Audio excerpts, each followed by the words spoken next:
Hello, everyone. I'm Gemma Starr, and welcome to this episode of Manspeak. Manspeak is an offshoot to our Heart Warrior series where some of our Heart Warriors come back and they'll talk for a whole episode on a subject that they're particularly passionate about, embodied in, able to teach in, and give us their lived experience in. Now, today is a very special day because it's been exactly 1 year since the very first Heart Warrior interview, and that was with my good friend and soul brother, Lardy. So, Lardy is back today, and he is going to talk about the 8 righteous tools. And if you haven't seen Lardy's very first interview, Heart Warrior #1, go back and watch it because it is a very raw, real, heart opening story of Lardy's journey and how far he's come on his spirit walk, which has probably been going on 3 or 4 years now. And I met him right at the very beginning of that at Uluru.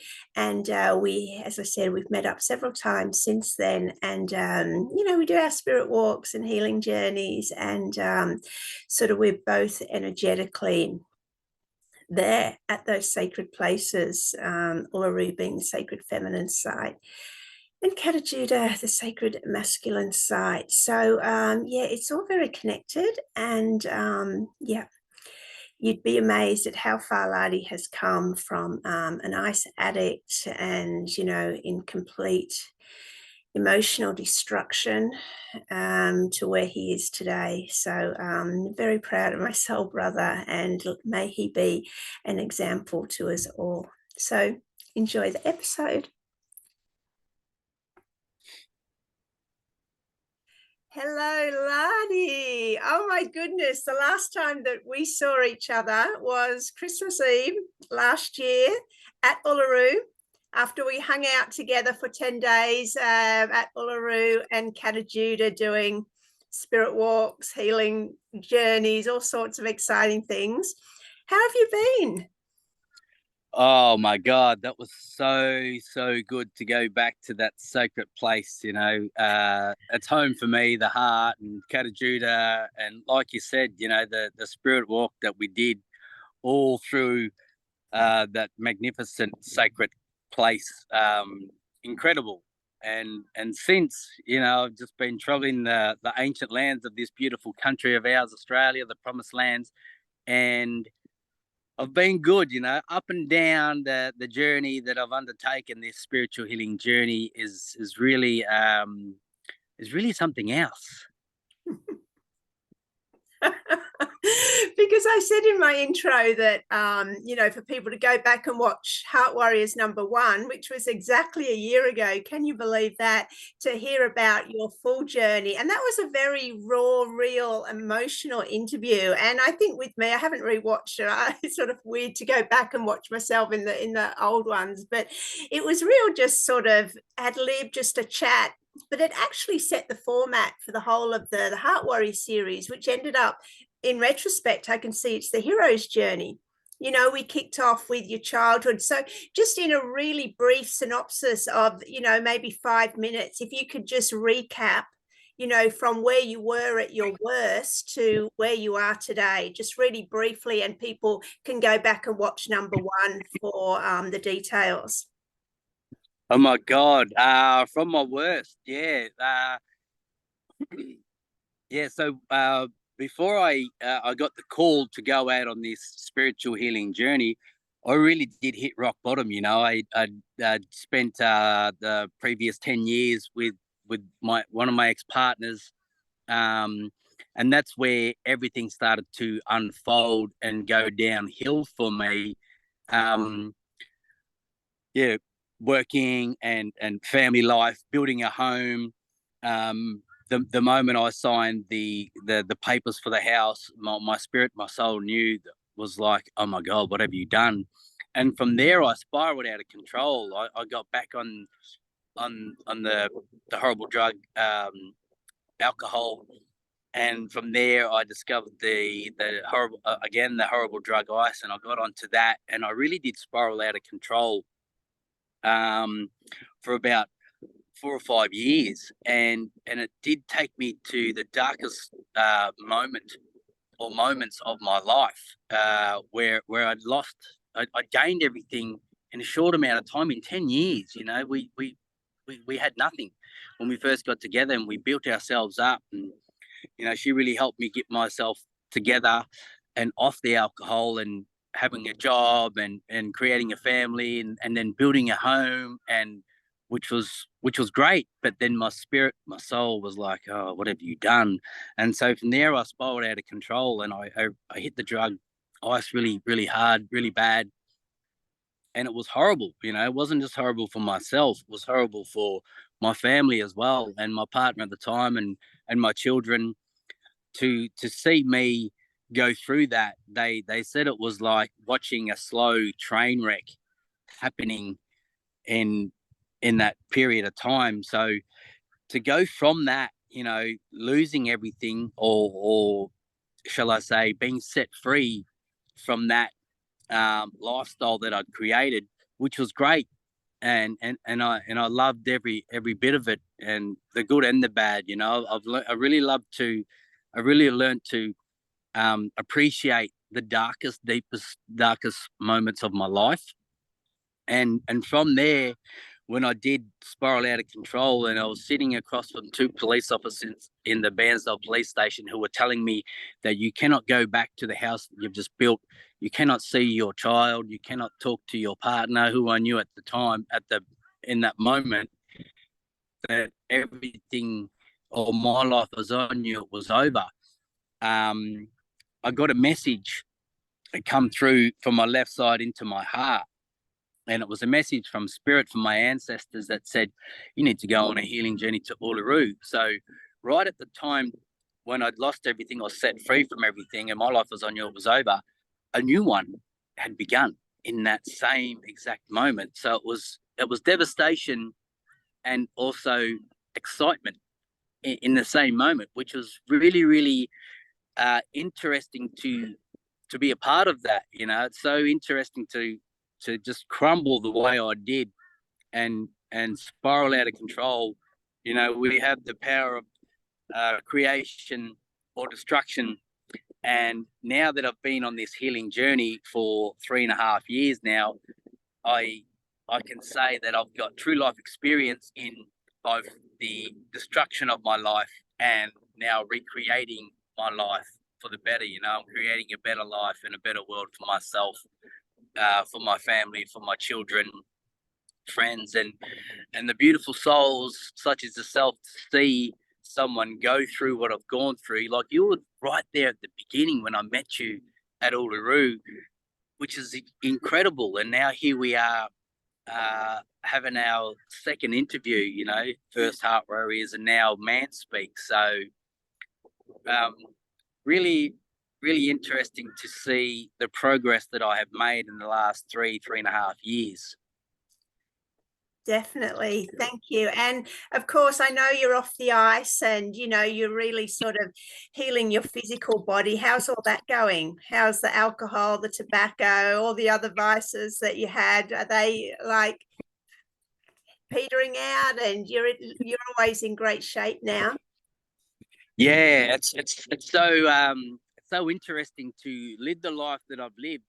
Black fella, white fella, growing up in the backyards, everyone drinking and drugging, and so monkey see, monkey do. And so I've grown up with that, and I've always lived that way. And I thought there was no other way to live, or no other way to be. And now I've been on this journey for 3.5 years, and now not drinking, not doing any drugs, and the cigarettes, they float in and out. So the two that I've got left is coffee and tobacco, which is not really, it's not really that bad. They just float in and out. So I've done exceptionally well. I feel I can sit here now with this beautiful background in the background here, and really say to myself and yourself and the audience and my family and friends that I really have come a long way. And I'm so grateful. I'm so grateful to have lived the life that I've lived thinking that this is the only way to be, that I can be. And now going away from all them, the drug, alcohol, and the drug ice, and all the other drugs that I've tried throughout my life to numb myself, to numb the pain, because I thought that was the only way that I could be down here on this place they call Earth, and now living a sober and pain-free, stress-free life. No pain, no fear, no stress. It's really incredible to be able to sit in oneself now, in myself, and be myself, rather than trying to run away from myself. I've always tried to run away from myself, not really understanding how special I am, how special we all are. So good, Lardy. And you're up in Queensland now. You're only a couple of hours away from me. You got the Glasshouse Mountains, which looks like a pyramid in the background. So great energy all round. Mm. Lardy, the topic you've chosen for today is the 8 righteous tools. Now, are we here going to be hearing, are these 8 righteous tools that you've chosen or that you learnt were the 8 righteous tools? And are we going to hear them through your own embodied experience, or are we going to hear teachings of somebody else? Well, it could be a bit of both. I'm assuming that it'll be a bit of both, because the last the interview that we did, the Heart Warrior, I had no idea of these tools, or angels. I can call them angels because that's what they really are. That we're in, we're all embodied with. We are all created and have this embedded within our DNA, the 8 righteous tools, because it's the 8 righteous tools, right? It's the righteousness of who we really are, and how we should all truly be while being down here, loving one another, caring for one another, and bearing one another's burdens. So this is something that I've only just come across since that interview, since the Heart Warriors. Before then, I didn't know about it, and since then, I do. Excuse me. I always self-development, and I'm always looking to better myself, my vessel, my soul, my spirit, and coming across this beautiful man, Kim Layford, who has taught me about the 8 righteous tools, and how to use these tools to journey this sacred healing journey, is really something that, like, I had no idea, and yet it's embedded in all of us. So I'm only just beginning to start to live by those. Ever since I've learned these tools. Before, the tools that I was using was alcohol, drugs, and confusion, trapped in my mind. And now that I've discovered these 8 righteous tools, and even before then, coming from my mind back into my heart, now living through my heart, and now embodying these 8 righteous tools, and it's something that's that we all need to be aware of. So that's why I wanted to use this this platform that we have today to just get that word out, for others like myself, or just everyone across the globe, because if I didn't know about these 8 righteous tools, how many others that don't know about these 8 righteous tools and how to truly be?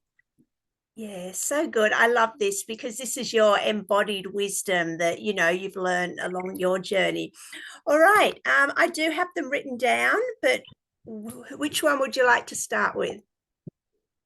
Oh, well, it begins with loyalty. So loyalty is is something that is really close to my heart, especially going through what I've gone through.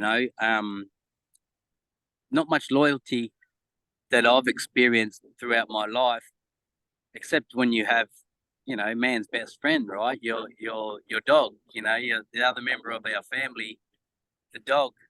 The Mirigan, as we call it, where I'm from, Mirigan, the dog, really embodies that word loyalty. They're so loyal to their owner. So that's really important to embody that, to be loyal to oneself, one's journey, one's spirit, one's soul, and then expressing that, outwards to the rest of the brothers and the sisters that are across the globe.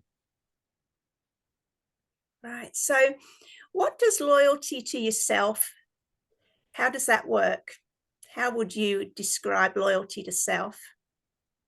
Self-care, loyalty, like with what I've gone through, self-care is massive, because I never really had that that teaching to be, have that self-care and to be loyal to oneself, loyal to one's journey, and using that with everything that I do in life.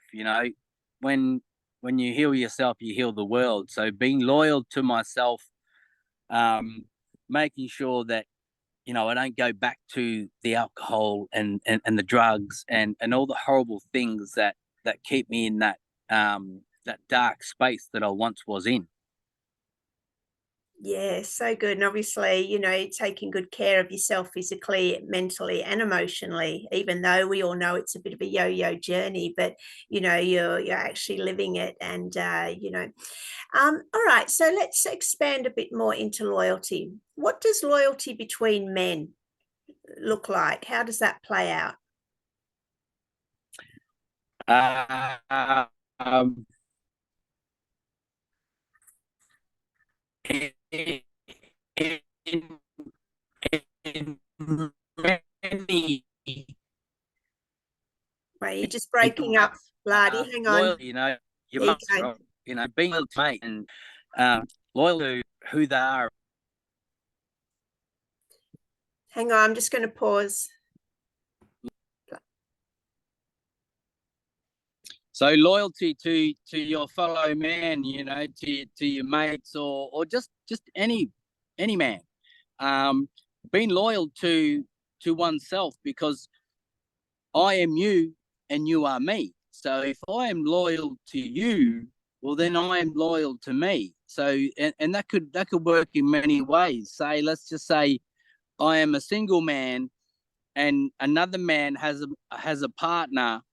To be loyal is to not look at another man's partner in a way of a sexual desire. So that's what loyalty is, and being loyal to, in that sense, is a really really powerful tool to be able to use, to not be able to temptation, right? To not be able to succumb to temptation in any way, shape, or form, is really important, and especially in this day and age, the word loyalty. How many people do we see that are actually embodying these tools? We see so many, and I was a part of it. I had done this myself, yeah, where I had cheated, and so I was not loyal. I was not loyal to myself, my partner, or somebody else's partner, and so that for me is a really really big key to be able to use that, walk with that, embody that, and become that loyal, um, man, to my other fellow men, to the women, and to Great Spirit. Being loyal to Great Spirit, being loyal to Mother Earth. I am loyal to Mother Earth and to Great Spirit and all of life, whether it be the plants, the birds, the bees. Really embodying that and becoming that angel of loyalty is really really, that's exciting for me, because it's something new and something I hadn't discovered until now. So I'm really, as I sit here speaking about it, I feel so blessed. I feel so blessed to be able to, although I've, I've heard of it, and you hear of it throughout your life, but I've never been taught to be able to embody these tools and use these tools for oneself and for the fellow man, my brothers that are out there, to be loyal to them, to be loyal to their partner, to be loyal to their children, and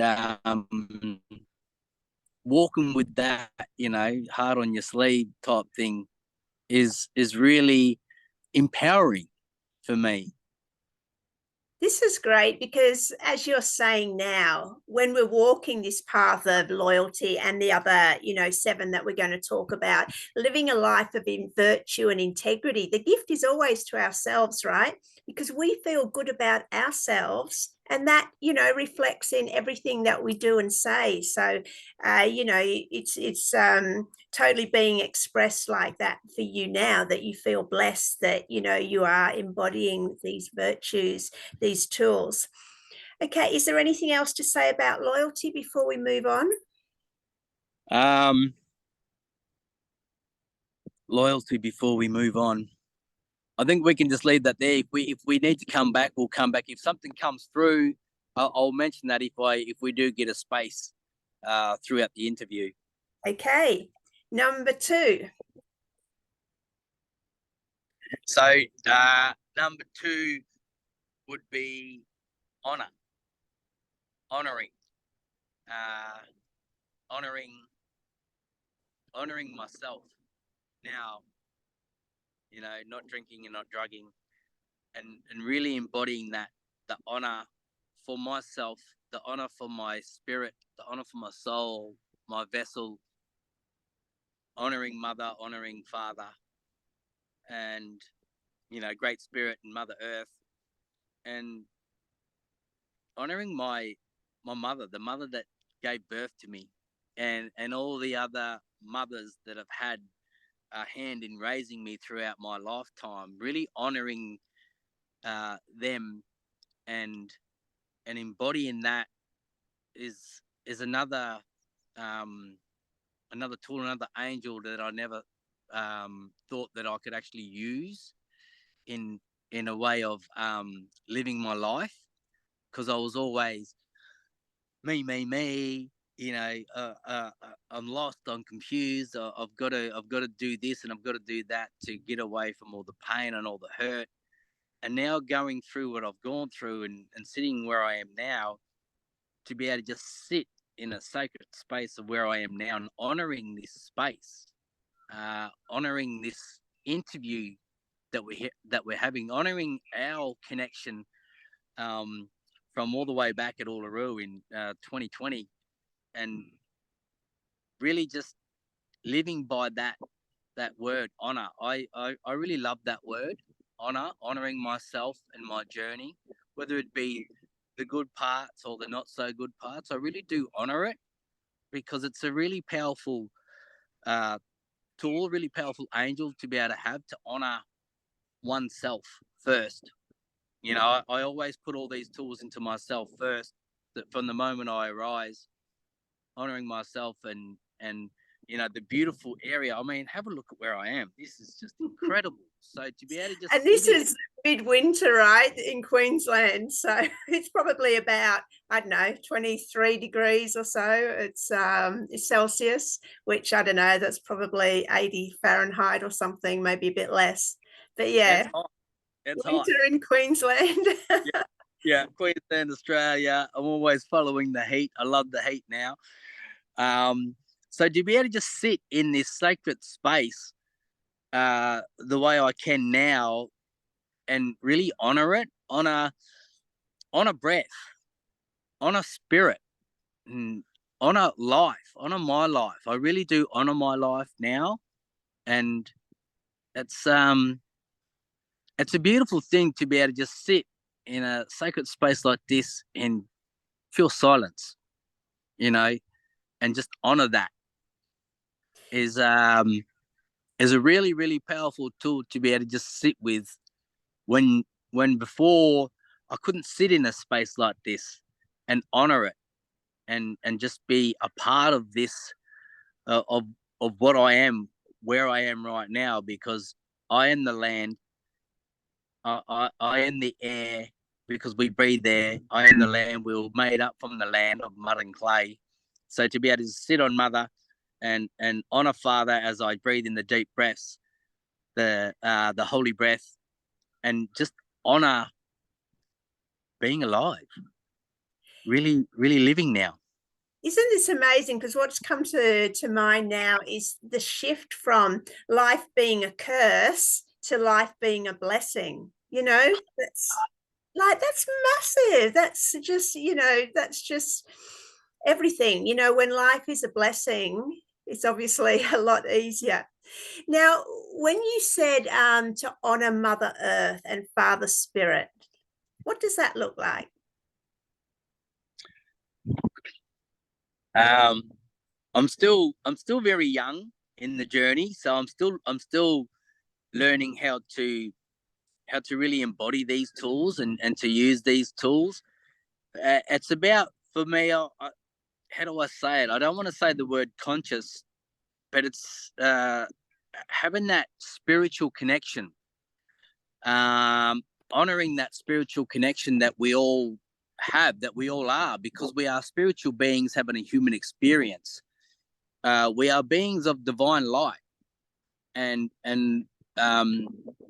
this is actually proven to in scientific knowledge as well. We are beings of divine light. So to really just be able to sit on Mother Earth and honor Father Spirit, connecting in spiritually, where before I would sit in a sacred space like this and not honor it like I do now. I honor it in ways of when I do speak now, I don't just speak for myself. I speak for Mother Earth, and I speak for Father Spirit, and just I really honor that. And so almost with every step that I take, it's making that spiritual connection to really honor it, because to honor something, oh yeah, I honor you, yeah, cool. No. I really make the spiritual effort, the spiritual effort to really ground in and talk. So I talk I talk to the plants, I talk to the birds, I talk to the bees, I talk to the water, because everything has a personality. And so to honor all life, the trees, the water, especially the water and the air, I speak to it. And so that's my way, at least for now, because I'm just learning. That's my way of honoring it, speaking to it, and showing it love, giving it love, that spiritual connection of love, and honoring that gift of life, and making that connection, that spiritual connection. Although I'm black fella, white fella, and I know I'm a spiritual being, I never honored it. I never really made the spiritual connection, not the way I can now. Now that I've discovered these 8 righteous tools, I can really now start to walk with that, talk with that, feel with that. So I'm beginning to actually feel the energies now, instead of just walking through it all and being numb to it all. I can walk through it and really make that spiritual connection, and be a part of that which is life. So, may I ask, can you share what you speak, how you speak to the trees and the land, and do they speak back? And do you feel that you're one energy with them when you're speaking to them or walking on the earth? So here I am at right now, Black Wattle Farm, where beautiful people that live here and work here, and they've got well, there's life all around, but they've got a veggie garden, and so I walk through the garden, and I just talk to the fruits and the veggies, and I just say to them, like I would have just a person, right? Um, Good morning. How are you? How are you doing today? Are you okay? Did you have a good night? And I love you. I use these words on the plants, because the more that I speak with them and embody that, just like they are me, because they are, um, the more I will. And go into that next question, do I feel it? Not yet, not yet. I'm still, like I said, I'm still young in this journey, and so the more I embody this, the more I start to feel connected to it, and the more the feelings that will come, they will come. It's all about patience. Yeah, love it. Nice, nice, Lardy.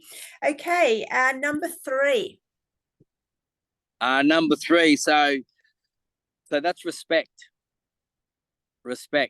And again, firstly, for myself, I respect myself, my vessel, my spirit, my soul, and I respect the journey that I've I have taken um in this life. I really do respect it. Whereas before, I never, you know, I would give respect to others. I'd always give respect to others, and I'd never actually take the time to look in the mirror and respect myself.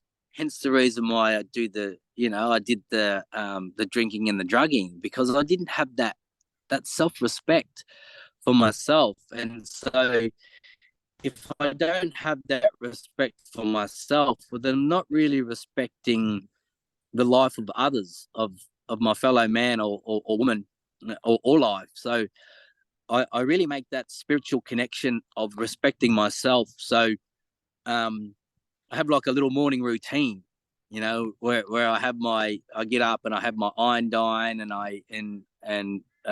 my magnesium and um, cayenne pepper. I do a teaspoon of cayenne pepper. So I'm respecting myself and my vessel by putting in the molecules and the minerals that that's needed, that I need for this vessel to operate.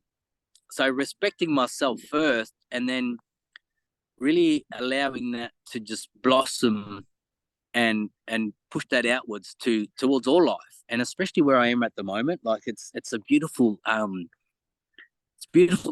community that they're building here, and people come and stay, and people come and they come and go. And so to be able to sit here and respect that, um get up, and I put myself to use, right? Because I respect they've given me this time and this space to be able to come and sit on this country, which is, again, it's healing country, like where I was in Broomtown, the Kimberley. It's healing country. So I really do make that spiritual connection to respect the people that own this place and that run this place, yeah, that are here helping um, help keep it, running. So putting that respect into all of that, and again back into all life, the plants and the fruits and the birds and the bees. So good. Sorry, my dog barking at the postie. Left me a parcel.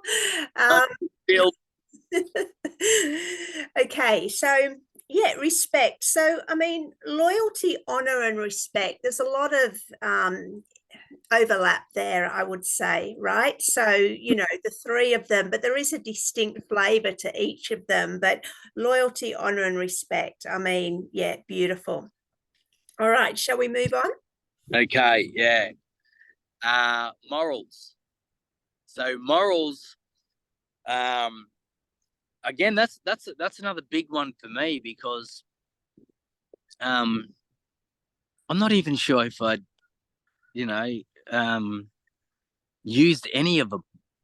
Maybe throughout my life I might have, but now that I'm starting to really use those, to be moral towards, again, for myself, but towards others, because I throughout my um, throughout my history and the dark parts of my life, there was a lot of times that I wasn't moral, and I did a lot of things that were immoral.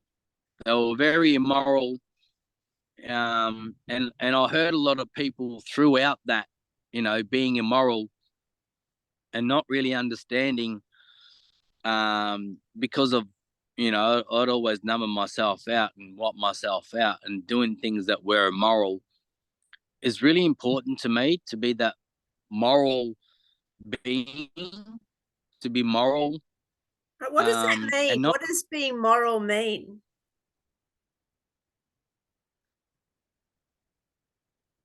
um, so immoral is, um, it is all most of the people that were in the world were always moral towards each other. So again, that's the same as, it's an overlap again, right? Like you mentioned before, it's like an overlap again. But to be moral is to be walking as spirit, and not trapped in your mind. I was trapped in my mind, right? I was always trapped in my mind, and thinking, I've got to do this, I've got to do that. And if there was someone that that needed help, right? And I would think with my mind, no, I can't, because I'm too busy. I've got work to do, and I've got a family to feed, and this and that. And so I've learned now that wasn't morally right, to just allow another person, to just fall by the wayside, all because I was too busy in my life. That's immoral, or to see someone, um, that's doing it tough, and knowing that I can help them, whether it be the shirt off my back, or giving them the last $10 out of my pocket to feed them. Let's just say a homeless person, right? Might not even be a homeless person, could be anybody, right? And to not, um, give that person what they needed at the time, and just walk by and continue on with my life. I've learned now that that's immoral, because we are supposed to love one another, care for one another, and bear one another's burdens. These are the tools that we are supposed to use down here. And so that's morally right, to be able to just stop and say, yeah, bro, here's my shirt. You need a shirt? Here's a shirt off my back. You need a feed? Here's $10 out of my pocket. Whereas before, a lot of the times I didn't do that. I would just walk by and pretend that it's not my problem, and to continue to do that throughout my life was immoral. That's immoral. If someone needs help, regardless of their circumstances or what they look like or who they are, that's immoral, because life. I mean, you have a look at life today, right? So many immoral things that are happening, all because of little things like I had done myself, where I turned a blind eye. I turned a blind eye, and spiritually, that's immoral. And that's, again, we are spiritual beings having a human experience. We are supposed to love one another, care for one another, bear one another's burdens. And if I don't do that, that's morally wrong. This is great discussion. Did you grow up not being around adults who weren't giving you the examples of what you would call morality? Is this something you've had to learn in the past few years? And what would you say to parents raising children about teaching them morals? Yeah. Again, I grew up in, mainly backyards where all the family was drinking and drugging, and so there was no morals. I probably shouldn't say there was no morals, but I was never taught, and I didn't see many people, that were the adults in my life that were using these tools, and so in the last year, I've only just come across these tools, these 8 righteous tools. And so it's not anyone's fault, right? Because they were probably in the same boat as me. They probably didn't have someone that taught them the right tools as well. Because, I mean, what year is it? It's 2020, it's 2023, and I am 47 now, and I've only just come across these tools. So if I've only just come across these tools, how many others that are across the globe that don't know about these tools? I mean, you hear about them, morals and respect and honor, right? Loyalty, you hear them, but how many people do you see that are actually teaching these tools, especially for the next generation, to use these tools on a daily basis? Because these are the tools that are embedded in our DNA, except we haven't been, whether it be through education or our own education that we've learned after school, to use these tools. So what I would say to anyone else that's bringing up children, or anybody really, is to really pay attention to this, especially this interview, because it's so important that we all embody these tools. It's so important that we all embody these tools because it's who we are. And if we're not using these tools, I mean, have a look at the world. It's gone, it's inverted, right? Like the world's become inverted. Men becoming women, and all the horrible things that happen in the world. Well, why is that? It's because we're not using these tools. We're not using the tools of loyalty and honor and respect and morals, right? So, to really pay attention to anyone that sees this interview, to really pay attention to this interview and the tools that have been spoken of here. Again, it's embedded in your DNA. It's embedded in your DNA. So it's just who you really are.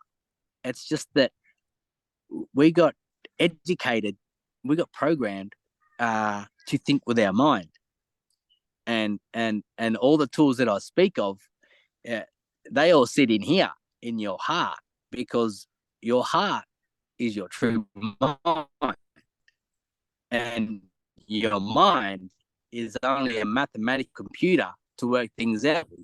You kick a ball up the tree, you use your mind how to get it down, and you should only be using that 1% of the time, and the rest of the time, like the old people, like the ancestors of this land, the black colors of this land, they live by these tools. This is what they live by. The Shalom monks, the masterminds of the world, they use these tools on a daily basis because they know how powerful they are. To use these tools on a daily basis and really embody it and really walk with it, that's when you really start to take your power back. So when I first started, trapped in my mind, and I spent many hours, many days, many weeks, many months, and still today I still do, learning to master my mind, coming from my mind back into my heart, now where I can start to embody the 8 righteous tools, and I'm taking my power back. Who had my power? Well, I call him my big brother, the devil. He had me trapped in my mind, and now that I've come out of my mind and still learning, because I'm always learning, I'm always growing, and now living through my heart and using these 8 righteous tools. I mean, have a look at this place. This is just it is incredible, and this is all through living through my heart and using these 8 righteous tools. Because I can use these 8 righteous tools now, I'm at this farm called Blackwattle Farm. Give them a little shout out. I'd never met the owner, and there was a beautiful couple who I'd met in Western Australia. They're here helping out, and they said, "You're nearby, you better come and visit us." And so I'm like, "Okay, I'll come visit." And so if I was trapped in my mind and still living the way that I was living, there's no way I'd be sitting in this sacred space where I am right now and enjoying this the beautiful company they have, the beautiful food that they cook, and they're just so loving and caring and giving. I wouldn't be able to have that if I was still trapped in my mind and not using the tools of righteousness. This is great, Lardy, and I loved what you said about, these tools they're our authentic selves, they're in our DNA. And one of the biggest things that came up during the Heart Warrior series, of which I've done 99 of, was this subject of authenticity, coming back to one's true self. And, these tools often were raised in various forms. So, when we're living authentically from the heart and we're living with honor and loyalty and respect and morals, often people don't use these tools out of fear of their, service to self. But when we do live from these tools and we are in service to others, the gift truly is to ourselves, right? To be able to live from that authentic space of the heart and of love. So, yeah, cool. That is so true. That is so true. When when you give yourself the way that I'm beginning to give myself now, I'm not actually giving my power away. When I give myself the way that I am giving myself through these 8 righteous tools, I'm not actually losing power. I am gaining power. I am gaining strength. I am gaining connection to spirit of mother, to spirit of creator, and I'm gaining connection to other souls here that I'd never met before, and it's like family. They are like family, and all I'm doing is using the 8 righteous tools. It is the most simple, basic thing. Once you come out of your mind, once you can break free from your mind and start living from your heart and start to use these 8 righteous tools that we're speaking of here, it is so empowering, and it's so easy to do, but it's not easy to come from the mind back to the heart. Yeah, that's definitely the journey, isn't it? All righty. Mm-hmm. What's next, Lardy? So I actually wrote these down. Geez, I'm good. So empathy. So empathy. This is again, this is another big one for me. Like being empathetic. Is that how you say it? Having empathy for, again, for myself first, having empathy for whatever I may be going through, and to be able to sit and nurture myself, to have um, that care for myself and that love for myself, no matter what I'm going through, to have that empathy for myself, and to just sit with myself and say, yeah, that didn't quite work out for you, and it's, you're a bit down, and you're a bit sad, and so to have that empathy for myself, and to really sit with myself, no matter what it is, like I wanted to go over to Fraser Island and experience that, and now I can't because I've got, something's come up. So to have that empathy for myself and go, it's okay, mate, that's okay, because that's just life, to be able to sit in that space with myself and nurture myself through empathy. And when I do it for myself, which is not a hard thing to do, I find it really, really easy to do for others. And having that empathy for others for whatever they may be going through, because we all have difficult moments in our life. And if anyone knows that better than anyone, it's me, man. Because I've been through some stuff, right? And so to have empathy for others, really to embody that, and be true to that, and is really important, because we all need a shoulder, right? And we all want someone there, whether it's for a short moment or not, to have that someone there to talk us through, or to just sit, right? Might not even be talking. It could be just sitting with someone that's going through a very difficult moment, and just to have your pure, beautiful energy, just sit with them so that they could have a safe space to process whatever they need to process through is really important, because again, I am you and you are me. So if you're hurting, well then so am I. And I'm a feeler.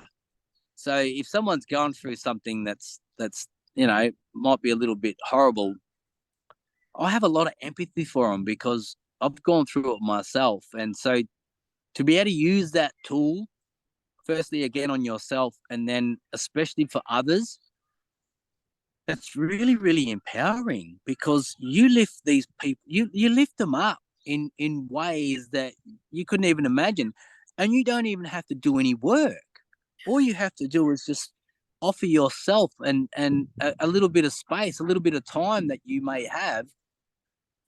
And oh my God, that really does come back in ways that you cannot believe. Like, spirit works in mysterious ways. It is just incredible.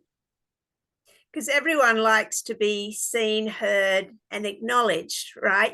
For their pain, for their joy. And as you said, it's just a matter of giving someone your presence and, your energy, even just to sit there and say and do nothing and just be there is such a gift.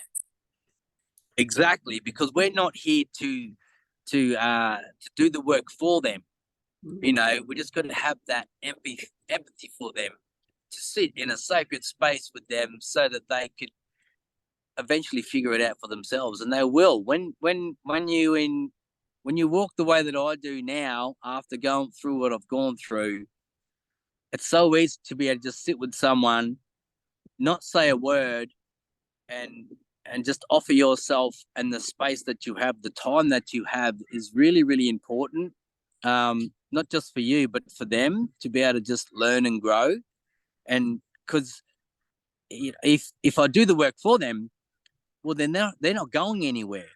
But if I can just sit with them and offer my empathy, well, then they work it out themselves. Eventually, they work it out themselves, and they gain strength, and they gain courage, and they pick themselves up, and away they go. And to be able to sit in that and witness that and be a part of that, that's so special, so special. It's Another incredible. gift to self, right? At the end of the day. Another gift to self. It really is another gift to self. Like, every time I gift something to somebody, it comes back in beautiful ways. Like, again, where I am, I never would have dreamed in a million years that I'd be sitting here doing this interview with you, beautiful soul, in this sacred space with these beautiful souls that I have surrounding me. And it's all through the offerings that I have learned, and mainly using these 8 righteous tools now. And the gift that comes back, it is the gift that keeps on giving. It's like a currency, isn't it? It's like the currency of love is in giving, but you're also receiving so much. Amazing. Yeah, the more I give, the more I receive. It just keeps coming back.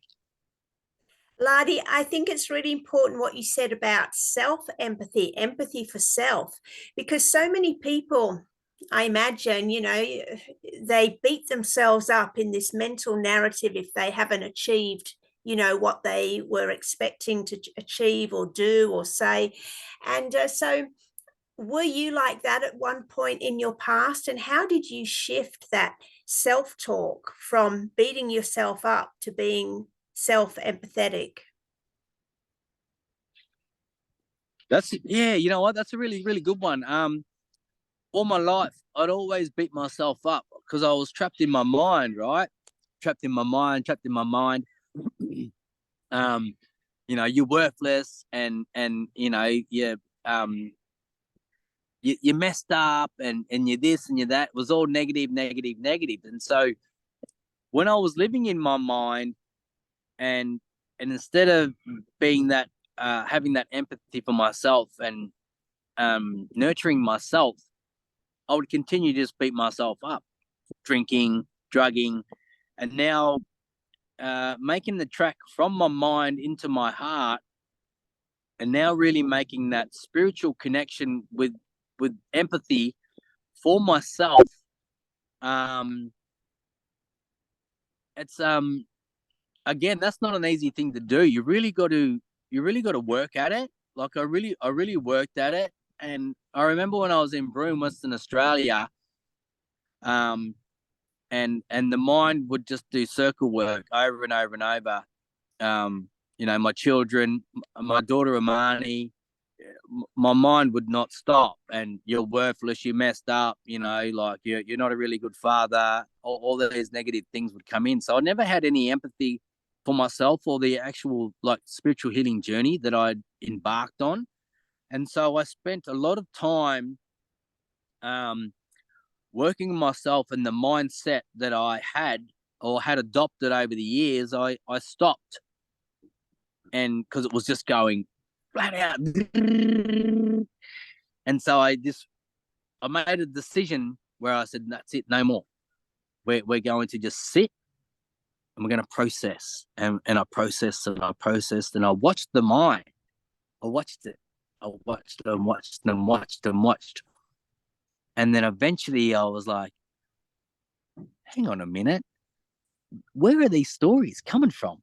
And who's telling these stories? And all these stories, they're all negative stories. And I'm on a spiritual healing journey. So where is the healing coming in here?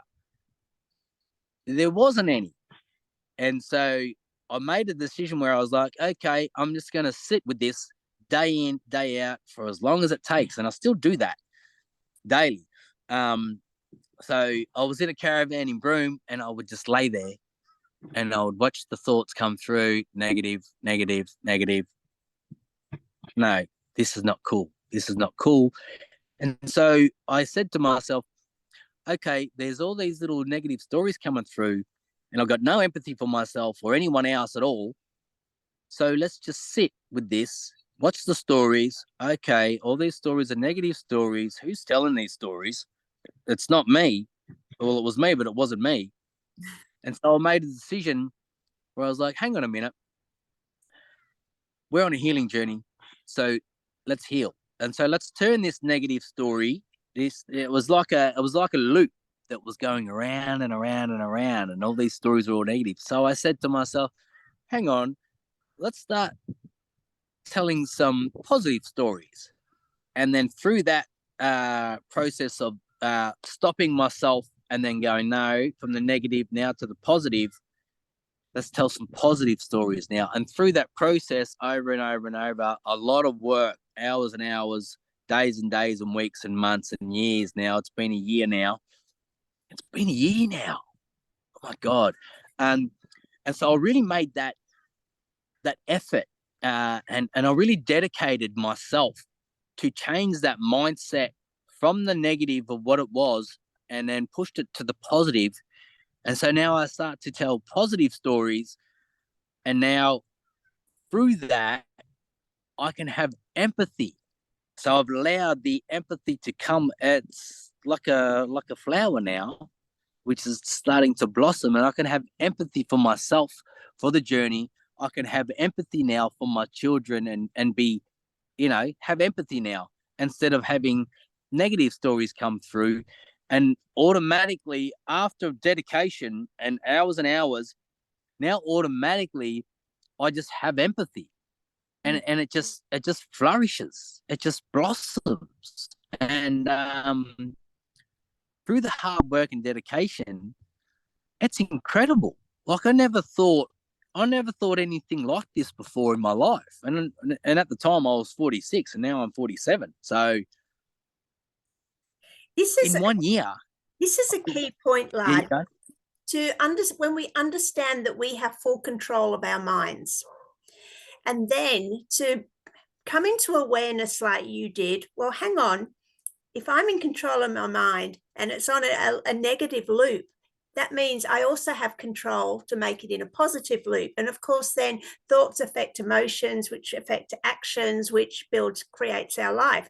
I know for me, a long time ago, but when I had to reprogram my mind, I just did it with affirmations. If I caught myself thinking something I didn't want to think, I had automatic affirmations. Like my favorite was a Louise Hay one, which is like, every day in every way my life keeps getting better and better.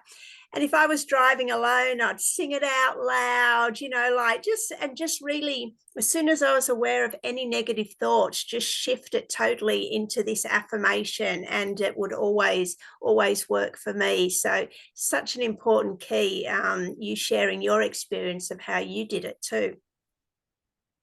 So powerful, right? Oh, changes everything.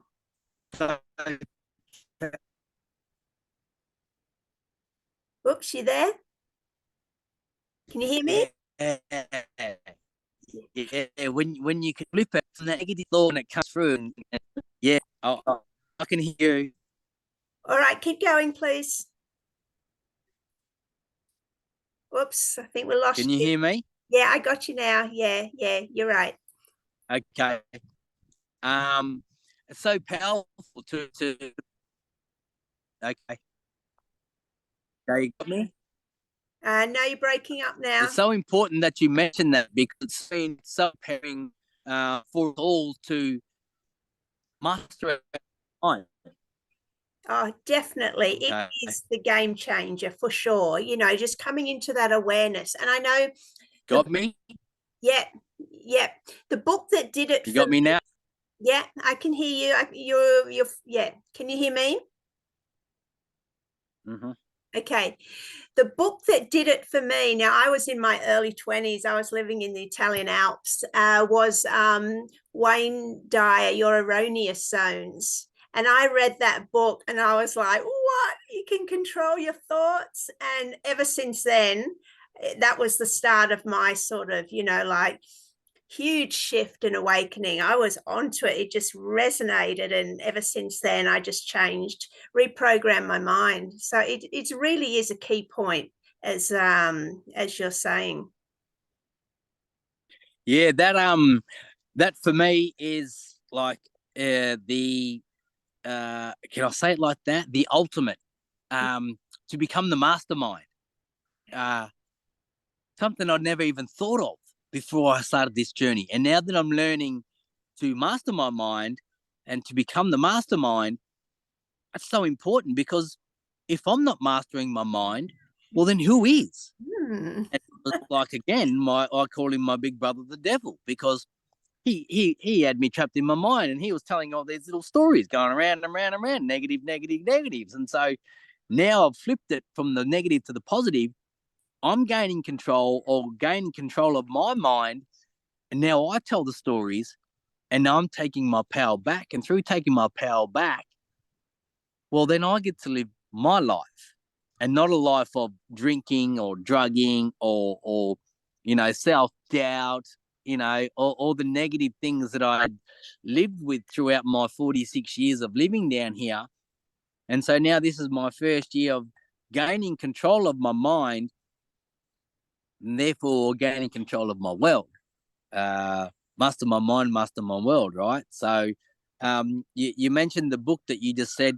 If I can just give a shout out to Jeremy Griffith, who wrote the book Freedom, which is the book to biologically understand ourselves.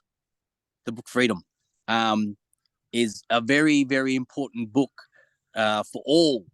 If you're a reader, get the book Freedom, man, because he tells it all in that. Not that I'm a reader, but that's what I've learned along this journey. The book Freedom, to understand ourselves biologically. So important to understand ourselves. I mean, what do we really know about ourselves? It's crazy, We right? don't teach us at school, right? Right? I wonder Crazy. why. Yeah. Hey, Lardy, I wanted to ask you the difference between empathy and sympathy. Oh, okay. So to have empathy for someone, because it's about feeling, right? We're here to feel. So when, uh, for me, as I understand it, if someone say someone say someone's next to me, someone that I know, even if it's someone that I don't know, and they get a phone call about someone that's hurt, right? And then this person feels this and they break down and they start to cry. Um, I feel that. I feel their pain. So for me, that's empathy because I have empathy for their pain, and because I feel their pain. If they feel like this sudden jolt of joy, like let's just say they've won something, right? They've won a holiday, and they're like, "Oh, I won a holiday," and I'm like, "Oh my god, that's so cool, man!" I feel that that energy, right? I feel the energy, whether it's a positive energy or it's a not so positive energy. I feel that. So I that's empathy and sympathy. I guess that comes straight after it. I sympathize um with them if someone's lost a loved one, I can sympathize with that. Because I've gone through that myself, or even if I haven't gone through that, that's just who I am. That's just the person that I am. So I don't know. Is that right? Oh, no, I just asked you what your opinion mean. I mean, I've got feelings around it. I think that if I was sitting down with a friend who had a problem and I'm empathetic, I mean, you described it so beautifully. It's about honoring their journey and their space and their pain, and but to be sympathetic is more um, a bit condescending. It's like putting them in the victim mentality. You feel sorry for them. Well, once we know that everything empowers our journey, why do we feel sorry for them? It's just a step back, because now they're going to be catapulted forward, once they've worked through this pain. That's sympathy, whereas empathy is, honoring that this is part of the journey, and it is a step backwards, but you're going to have two steps forward. No, there's nothing to be sorry about when we all know that, the quantum field works in always in perfection. Okay. Yeah, I like that. Yeah, that's cool. That's cool. All right. I love that you got dog behind you rolling around on the grass. Yeah, yeah. She loves me. Yeah. All right, Lardy, what's next? Um. So remorse. So having remorse. So um, they all do overlap, don't they? That's so cool. So having remorse. Um, for for the things that I'd done throughout my life, and and and especially the negative things that I've done. If I'd done something that's that's hurt somebody, I have remorse. Like because I'm not here to hurt anybody or harm anyone, or to make anyone feel less of what they are. And if I have played a part in that in any way, shape, or form, I got remorse.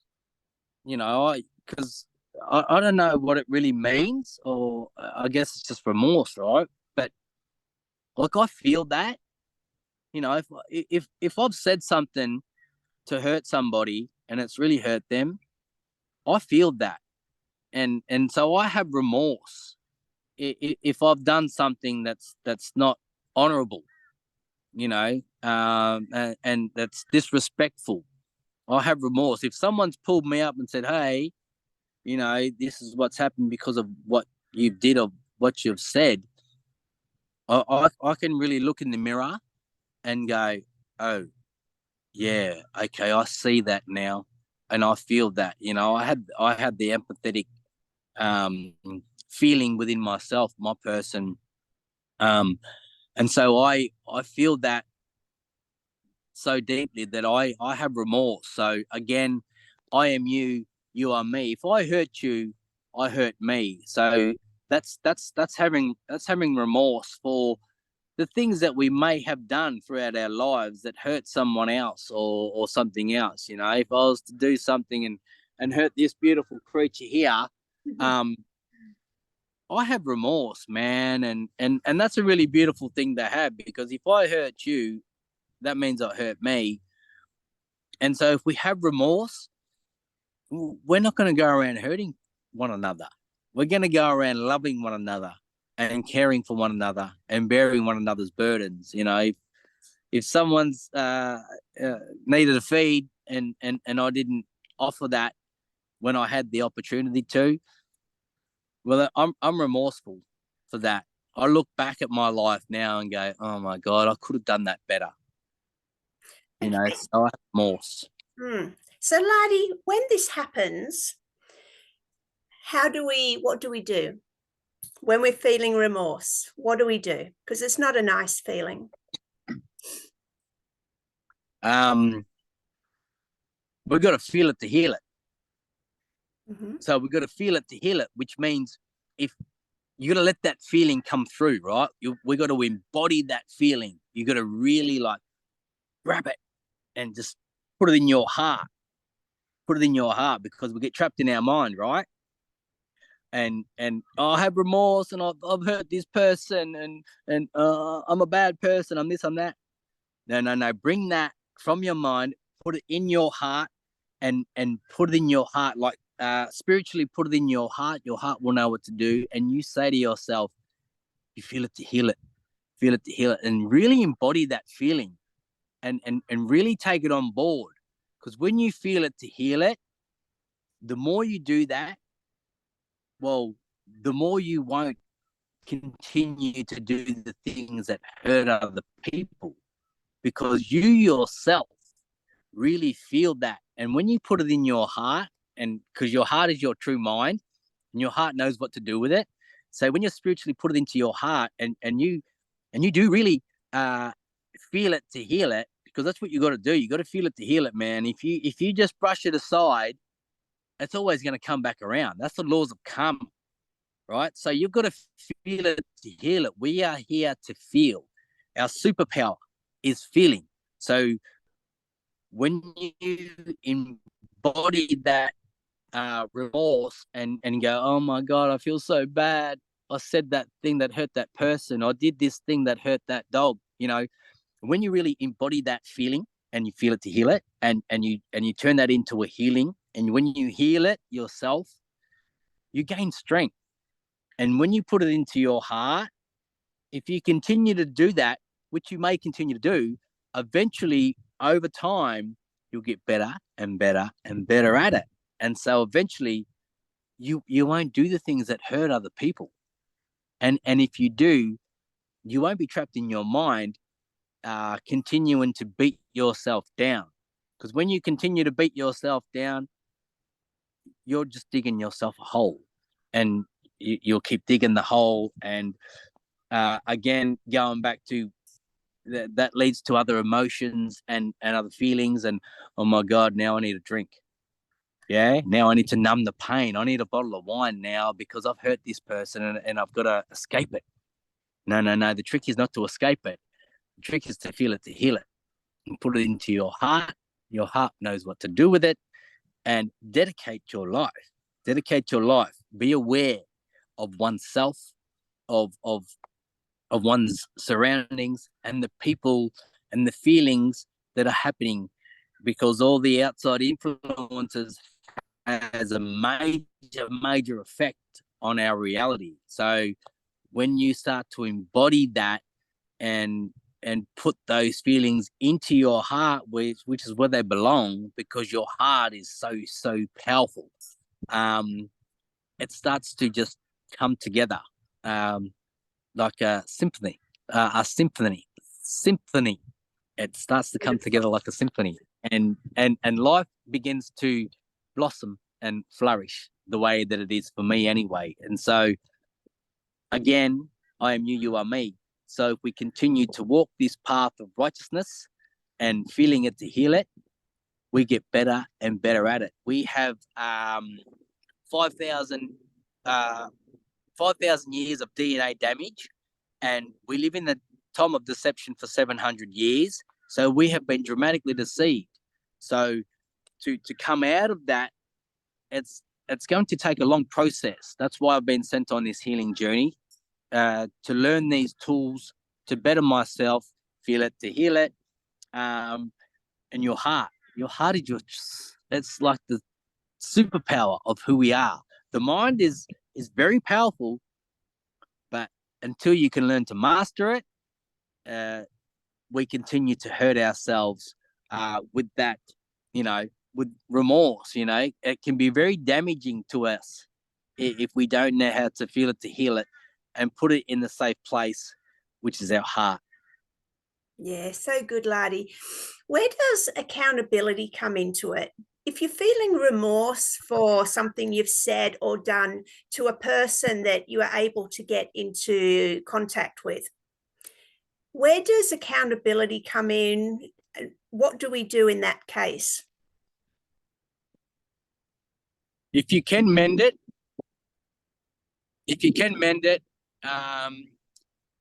do your best without running yourself into the ground, because if you've hurt somebody, it can be very difficult to get back into that person to offer to offer the remorse, to offer sorrow, to be sorry, right? To say that you're sorry can be very difficult for a lot of people to accept, right? So without putting yourself into the ground anymore, do your best to reach out to that person, say that you're sorry. And if you can't do it in the physical or over the phone or whatever, you can do it spiritually. Because we're spiritual beings having a human experience. We all have guardian angels, right? And the guardian angels are, in fact, these tools of righteousness. So when we're using these tools of righteousness, first for ourselves and then for others, and so you can just put the word out to spirit and say, oh my God, I'm so sorry that I've hurt this person. Treat it as a ceremony, right? You can sit in a nice sacred space. Could be anywhere, right? Could be where you're sitting right now, and you can offer your sorrow to their spirit, to their soul, to their guardian angels, because your guardian angels will speak with their guardian angels, and they'll get all the work done. There's so much work happening in the background that we don't even know, see, feel, or hear. So it's so interesting to be living this life as a human being when we are actual spirit. We're spirit, so we're infinite, and at the end of the day, we do not die because we're spiritual beings, right? So when we leave this place here, what they call Earth, which is just a school, we go back home. And so we get to come back together. So all the stuff that we do down here, whether it's hurting somebody or making somebody laugh, it matters not in the end, because when we go back home, we're going to be going like, oh, right, now I get it, right? It was all a part of the plan to learn and grow from, to become better as the spiritual beings that we are. Yeah. Lardy, we can't not talk, when we talk about remorse, I don't think we can leave out self-forgiveness. So if we can't make amends, but we know, we don't need to have it on a negative loop, where does self-forgiveness come into it? So again, that for me, that goes back to we're spiritual beings having a human experience, and so therefore we do not die. We have all planned to come down here in this school they call Earth. We've all come down here to learn, and so at the end of the day, for anybody watching this, your self-care is to which is like, it's a bit contradictory. So your self-care is to not care, right? So not care. And so it's really, I've got to say it right. It's like you've got to care without caring. So you've got to put the effort in. Like I said, you say you're sorry, and you say all the things to spirit, to great spirit, to the guardian angels, because you've got you got the spirit of care, you got the angel of care, the angel of love, angel of compassion, the angel of righteousness. You got all these angels, right? So you speak to these angels. You know that they're there because they are there. They are there, and they are guiding us all. It's just that most of us have been trapped in our mind. So when you get trapped in your mind and you think that, oh no, I've done this and I've done that, and I'm a really bad person now. You've got to drop all that, put it back into your heart, and know that everything is okay. It is all the divine plan. We are creation in motion, right? So all of us are a part of the dreaming. We're all dreaming right now. It is just a dream. And then when we awaken, we go back home to our spirit home, our spirit realm, because that's who we really are. This is just a school. So you can't take it so serious, although it is a serious moment. It's really like wishy-washy, but you're a spiritual being having a human experience. Don't take it so serious, man.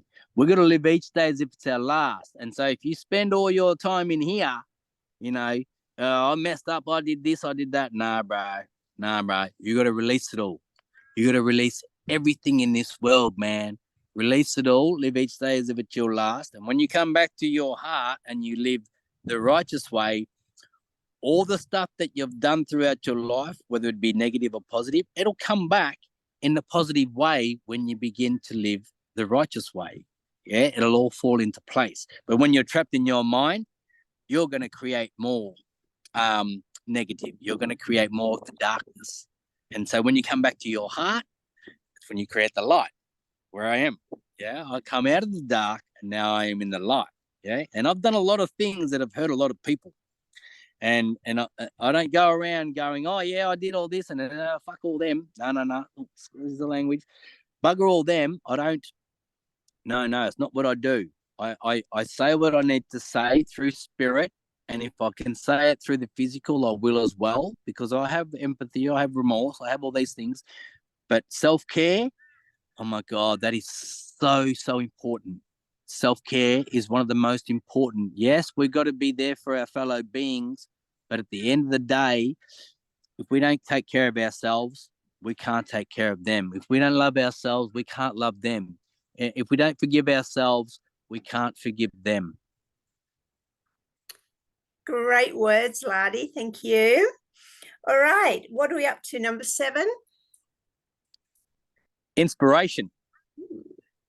So, inspiration, growing up, see the movies, right? And especially Bruce Lee, man, right?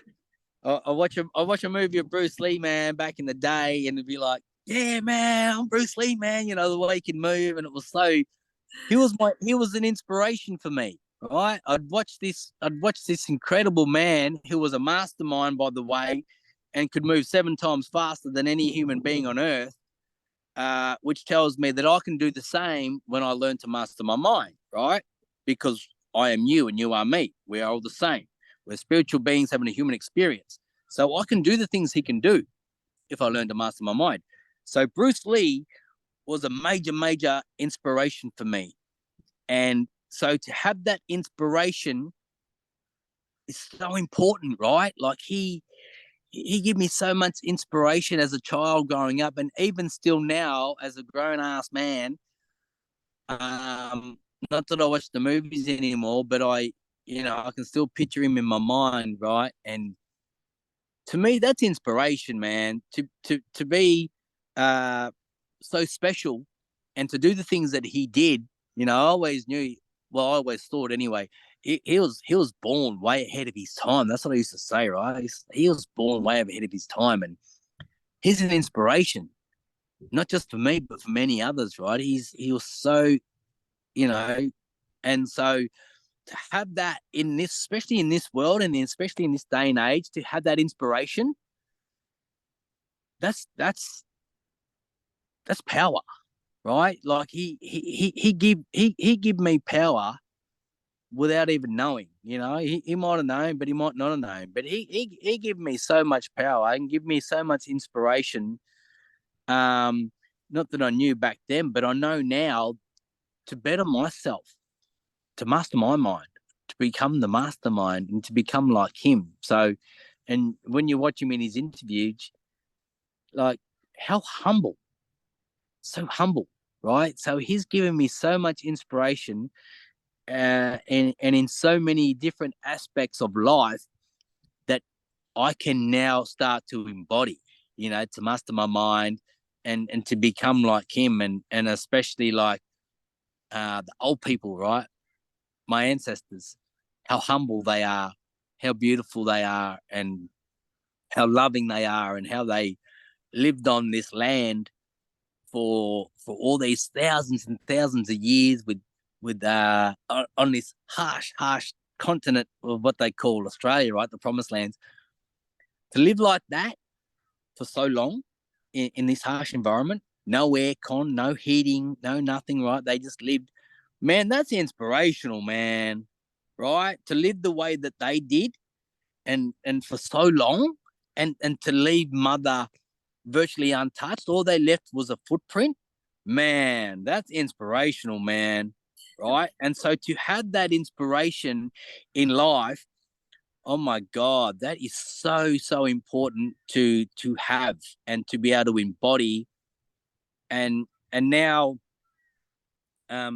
looking at myself and the journey that I've undertaken, this spiritual healing journey, I know there's like I do lives now, and there's so many people that comment and just say you're an inspiration, Lardy. You're an inspiration, and what you're doing is helping others. And so now to have someone else say that about me, that's incredible. Yeah, I know, right? Yeah, I know. I'm getting a yeah. Um, I know you're there. Okay. And so to have that inspiration eh, uh, all across the world is so important. So to have someone else, I know, bro, to have someone else say that to me, that you are now an inspiration, that's incredible, right? I'm not trying to pick myself. I'm not trying to be a big shot. Okay, okay, there you go. Is there anyone That's else that comes especially for the to next mind? generation, right? Yeah. Sorry, is there anyone else apart from Bruce Lee that comes to mind that's been, a pivotal inspiration in your life? Yeah, Kim Lakefoot.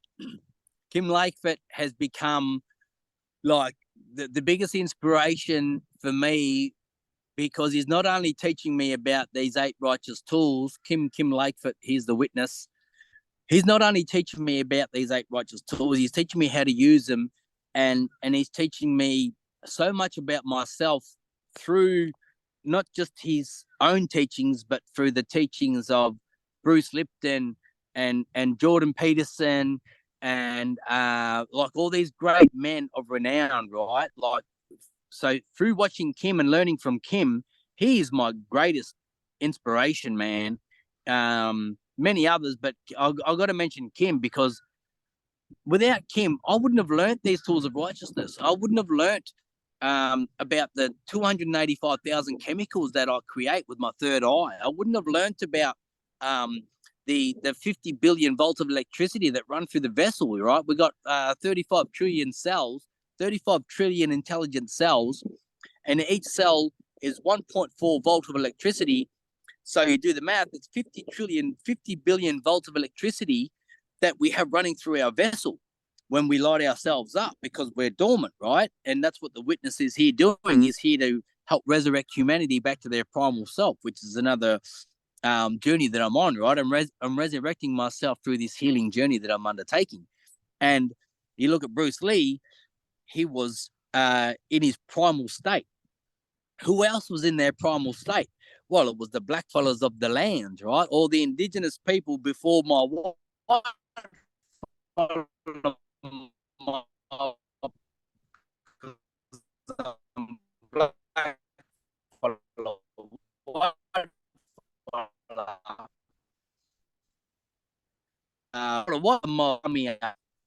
of this land were in their post, means that they created 285,000 chemicals, and they were hit up with 50 involved electricity. That's how it survived in Thailand, because they could hold their body, so they're freezing cold or or smoking hot, their body temperature was regulated through self-regulation.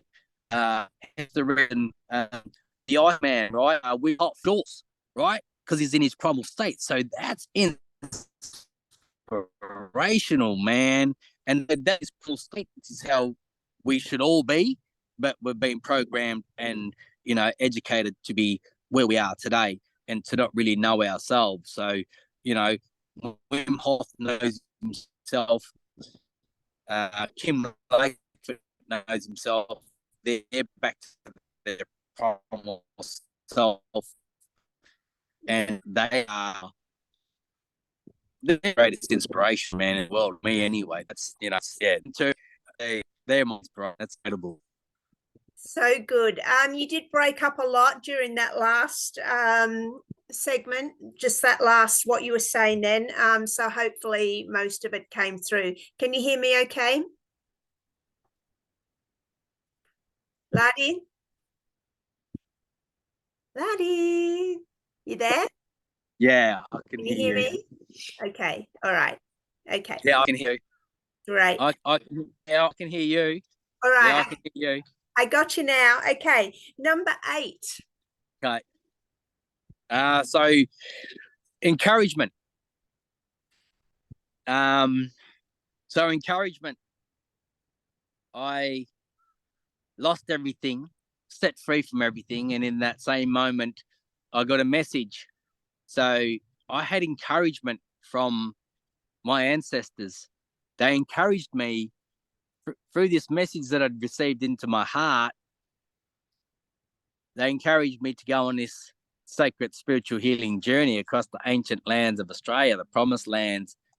So to have encouragement from spirit was just incredible, and encouragement from someone such as yourself, Gemma, right? Like you, meeting you at Uluru, and the brother man, Lucas, right?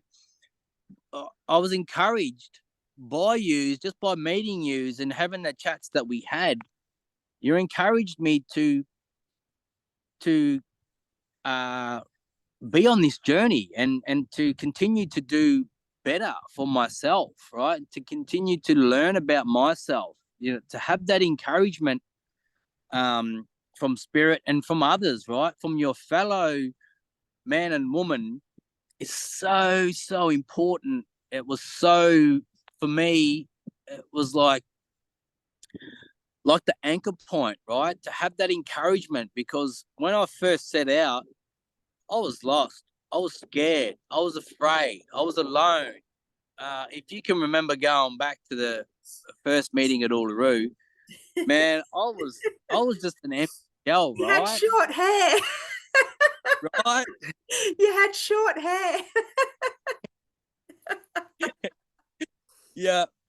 Short back and sides, clean No shaved. beard, I don't think. Maybe a bit of Yeah, stubble. no beard. Yeah, yeah. So, to have that encouragement, right? From you and Lucas and all these other beautiful souls that I've met along the way, that's so important, man, to continue to strive to be better. Because without that encouragement, I could have just fallen on the wayside. I could have just ended up, there was still a big chance that I was going to just go down a certain back road track and not come back out. That was I was trapped in my mind. And so when I was trapped in my mind, and to meet you and Lucas and all these other beautiful souls that encouraged me to do better and continue, without that, I, I may have, because I was thinking this when I first set out on the journey, right? I could just go out and never be seen again, right? Right. And to end it all, because I was lost. I was broken. I just lost everything, and I didn't know what I was supposed to be doing. And I just thought, well, maybe I could just go and, do myself in, and everyone would be better off. That was my thought process back then, right? And so to meet yous and have that encouragement to continue on this journey, that was massive, Gemma. like to have yous be there, to be that encouragement for me. I might not be here today without that encouragement that yous and many others had given me throughout the beginning of this journey, and still today, right? This is really encouraging to come on here and to speak about my journey. To have that encouragement from others is so important, and to recognize that and to continue on.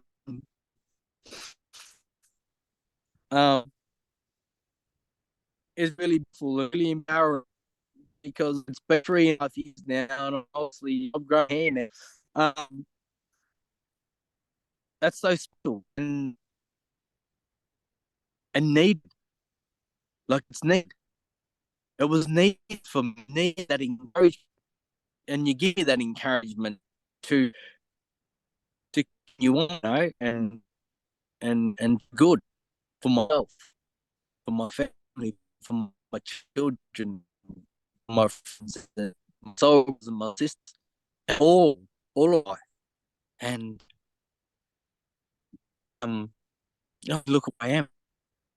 Look at how I've, and that's got a lot to now. do with the encourage others. So Yeah. to encourage one Sorry, another, you're just breaking up to a bit inspire one again. another, So that's why you know, to love I'm one another, sorry if care I'm for talking. another, bear one another's. Sorry if I'm talking over you. You're just breaking up a bit there, but I think we got the gist. So beautiful. And now, of course, again, you're an Okay, encouragement so good. for other people. So, you know, it's all, as you said, you know, you are me and I am you, and, you know, we encourage each other, and it's a beautiful gift always to self, and the circle keeps going, right? Because now you're doing exactly what, you know, others did for you on your journey. Can you hear me, Lardy? Mm. Okay, so we lost Lardy for a little bit, but Yeah, he's back on. I yeah, think I'd stopped recording anyway. So to wrap up encouragement, as I said, you know, okay. we all encourage each other through the embodiment of these 8 righteous, well, the other 7 righteous tools, right? We encourage everyone around us just by being the living example of our authentic angelic selves. Can you hear me, Lardy? Yeah, and that, thank you. Yeah, I hear you. Okay, yeah. All right. So anyway, yeah, we're losing a bit of the connection, but I did want to ask you about, you referred to Australia. Maybe if I move to the house. Okay. You referred to Australia as the promised land several times. Where does that come from, and what does that mean?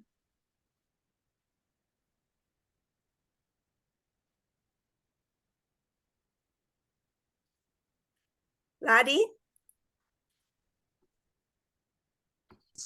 Um, throughout the my experience that I've had. So, you got me? Yeah, you're just breaking up really badly, but just, yeah, just try and talk about the promised lands, and You hopefully got it'll me? come through. Yeah, yeah. Try to spot this. Yep, go ahead.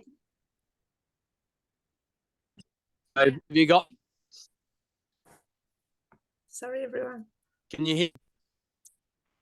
We the you got me? Yeah, go ahead. The promised lands of Australia. Yep, please. Yeah. I'm just trying to spot what might be. I guess because I'm on for. So Australia, um, throughout history, we've had five, um, I've had existence, and so it's a distinction. Australia and my ancestors of land, black, the Aboriginals of land, Australia, always say because they always live by the tools, is what we're spoken about. So they've always been saying, for this land, always been saying, in the major events that we're coming up to see Australia prominent. So yeah, if the we're going to be, so Australia is going to be places, one of the very few places that we always say, through living land, right? They all say because they um, um, don't live not tree of knowledge. They have a tree of life. So there is to be made because we live righteous way. Also, working in 6 months of the Remorse, be from 6 as well, having 6 things number 6, 5. They've always been why Lardy, sorry, can't hear you. Keep breaking up. So I'll have to stop you because yeah, I can't understand it. Sorry, and I really want to, so I'll have to get that information off you after the show. Can you hear me okay, Lardy? Yeah. All right, so let's wrap up now because you've lost good connection. Is there anything else you want to say to wrap up with? That's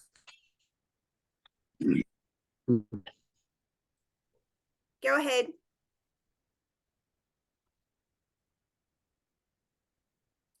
Okay, looks like we can't hear them. Anyone to anyone watching, dedicate to do. Okay. Well, yeah, we'll just wrap up. Yeah. All right, Lardy. What are we going to do this December? We'll wrap it up. Are we going to go to Uluru this December for the solstice?